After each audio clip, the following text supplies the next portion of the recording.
Finally in लोगों को याद आया, जब हम लोगों ने आईना दिखाया तो इन लोगों को बिहार और बिहारियों की चिंता हुई। 7वें चरण में इन लोगों ने बिहारियों की सुध लेने की सोची है। क्या मूर्ख हैं हम लोग? नहीं समझ में आता कि 6 चरण तक किस तरीके से बिहारियों की अनदेखी की।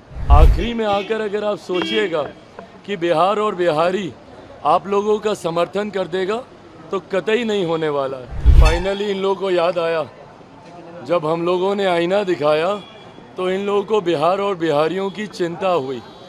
7वें चरण में इन लोगों ने बिहारियों की सुध लेने की सोची है। क्या मूर्ख हैं हम लोग?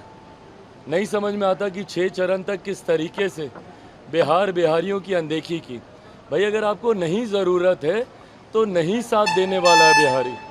आखिरी में आकर अगर आप सोचिएगा कि बिहार और बिहारी आप लोगों का समर्थन कर देगा तो कतई नहीं होने वाला है। ये फैसला पहले ही अब तैयार हो चुका है। 4 तारीख को औपचारिक ऐलान इसका होना बाकी है, पर फैसला तैयार हो गया। कल 6ठे चरण का भी मतदान हुआ, उसकी भी जानकारी आप सबके सामने आई होगी। किस तरीके से एनडीए गठबंधन, अगर मैं राष्ट्रीय स्तर पर अगर मैं बात करूं तो लगभग 350 से ज़्यादा सीटों पर अभी तक परिणामों में हम लोग पहुंच चुके हैं। बिहार में 40 की 40 सीटों की एक औपचारिक घोषणा 4 तारीख को होनी बाकी है। हम लोगों की सरकार की, मेरे प्रधानमंत्री जी की, देश के गृह मंत्री की, तमाम एनडीए के घटक दलों की नीति पूरी तरीके से स्पष्ट है।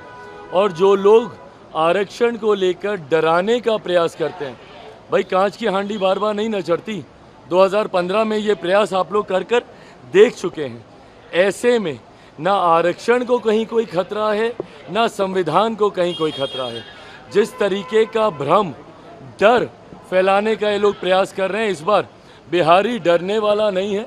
बिहारी जानता है कि ये बातें बोलकर सिर्फ आप भ्रमित इन लोगों को करना चाहते हैं। तेजस्वी यादव कह रहे हैं कि प्रधानमंत्री मोदी जेल भेजने की बात कर रहे हैं 4 दिन के बाद, वो डर गए हैं। 75 साल का बुजुर्ग अब 34 साल के युवा से डर गए हैं प्रधानमंत्री। भाई देखिए, ये तमाम बातें न्यायिक प्रक्रिया का हिस्सा है।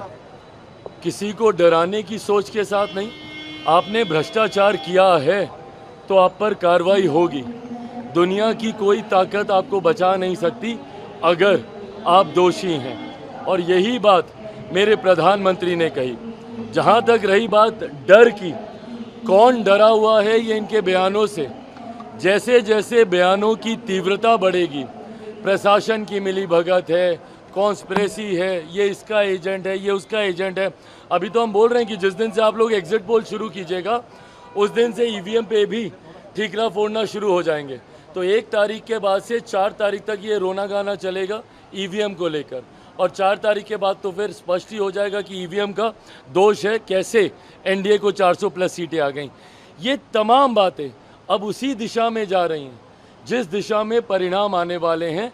बहाने तैयार करने की रणनीति पर अब काम किया जा रहा है।